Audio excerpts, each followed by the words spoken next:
Assalamualaikum warahmatullahi wabarakatuh, sobat era sekalian.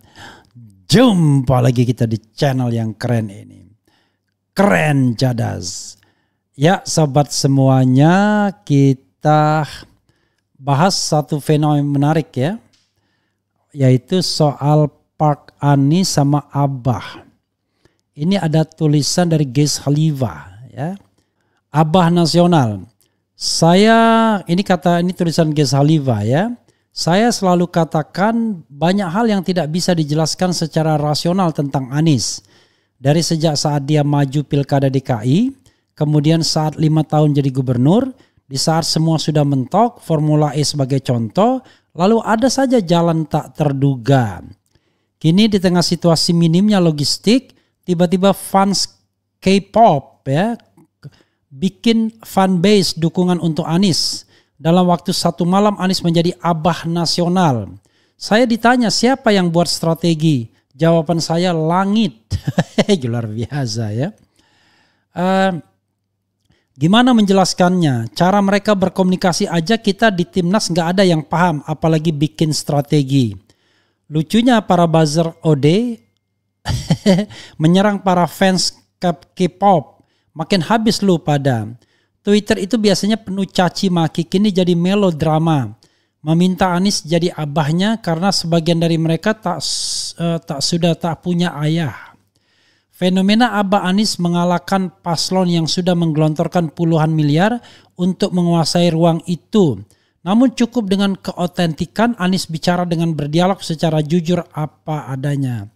Kok saya mau menangis membacakan ini. Sekarang mereka pusing untuk menghadapinya. Dengan uang mereka bisa melakukan segalanya tapi tak bisa membeli hati manusia. Langit selalu memberi jalan yang tak pernah kita duga. Ini from Wiz Khalifa ya. Karena itu bersyukurlah kepadanya. Sobat era sekalian, itu fenomena Abah Nasional dan Pak Anies ya. Jadi kalau kita lihat sekarang misalnya Pak Anies itu jadi trending. Anies dan Pak Anies itu menjadi trending dia. Jadi kita misalnya kalau kita buka ya, Anies itu 191.000 K postnya. Kemudian kalau Pak Anies itu 4.454 ya. Luar biasa ya, Abah Nasional. Ya begitulah. Sobat era sekalian, yang jelas agak pusing nih dengan dengan fenomena Park Anies, Park Anies dan fenomena Abah Anies ya. Panggilan Abah itu memang panggilan yang panggilan yang merakyat ya. Bukan panggilan yang mewah. Sedang trending topik di X, nama Pak Anies diubah jadi Pak Anies oleh para penggemar K-pop. Efek live TikTok kemarin, para penggemar K-pop mulai berbondong-bondong mendukung Amin. Ya ini yang bikin mereka pusing ya. Coba kita lihat. Ya sahabat era sekalian, ya memang kalau soal logistik nggak ada apa-apanya Anies Baswedan ya. Saya punya pengalaman soal logistik ini, bagaimana satu calon sebelum rame-rame pencalonan itu pernah mengundang. Wah luar biasa logistik yang diberikan sebagai honor pembicara ya. Tetapi kalau di Anies ya kita lillahi ta'ala. Tidak pernah kita berpikir akan mendapatkan sesuatu ya. Bahkan memberikan sesuatu kita ya. Nah, itulah kalau di Anies ya. Ya kita jalan ya. Syukur-syukur ada yang membiayai perjalanan transportasi dan akomodasi. Lebih dari itu ya nggak bisa ya.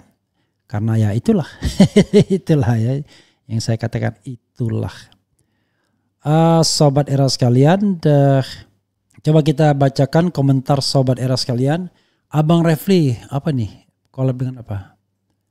Abang Refli kolab tong sama Bade relawan Anies Malaysia. Oh gitu ya Bade itu ya.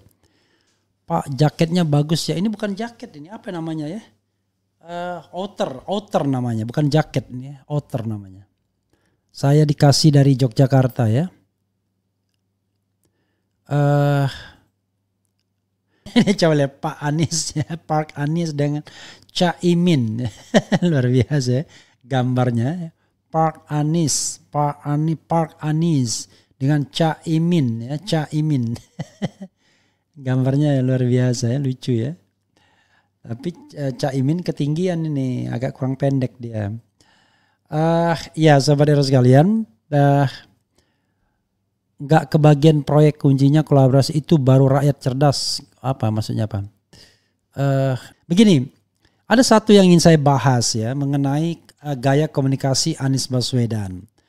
Awalnya saya termasuk yang mengkritik gaya komunikasi Anies Baswedan ini adalah gaya yang elitis. Ya, gaya yang elitis. Dan terkesan Anies Baswedan orang yang nggak mau kotor, ya. Orang yang nggak mau kotor, ya. Jadi selalu menjaga keeleganannya. Tapi menurut saya itu berubah ketika dia menjadi gubernur DKI, di mana dia harus betul-betul menjadi rakyat biasa. Nah disitulah kemudian Anies menurut saya tumbuh menjadi pemimpin yang jauh lebih genuine. Pemimpin yang jauh lebih merakyat karena dia merasakan betul bagaimana penderitaan rakyat bawah. Dia sendiri kan berasal dari kelas menengah sesungguhnya. Kalau soal miskinnya Refli Harun. Karena ketika saya kuliah ayah saya udah pensiun ya. Nah, tetapi lama-lama Anies punya komunikasi yang down to earth. Jadi ke atas tuh udah biasa dunia internasional sejak lama. Kemudian level nasional sudah biasa. Tapi ke rakyat biasa. Nah ini Anies makin canggih sekarang. Jadi dia tidak hanya penetrasi ke atas, ke bawah, tapi juga ke samping.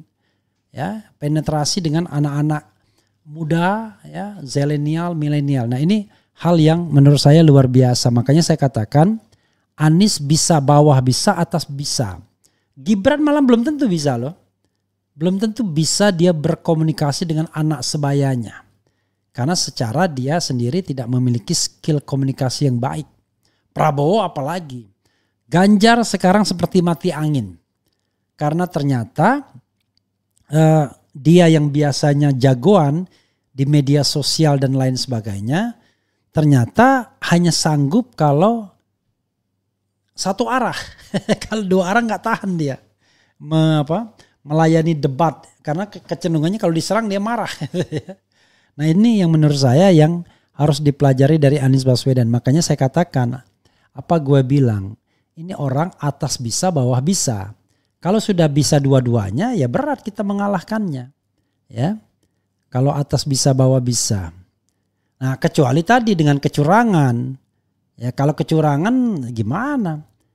Kita bingung kan? Ada presiden, calon presiden yang tidak pernah kampanye, tiba-tiba besar ininya, apa istilahnya, elektabilitasnya paling moncernya. Ini kan kita agak merasa aneh jadinya ya. Kok bisa elektabilitasnya paling moncer, padahal dia sendiri tidak pernah berkampanye. Ini menarik ya pastinya ya. Oke, itu saja ya. Don't go anywhere. Wassalamualaikum warahmatullahi wabarakatuh. Keren cadas. Keren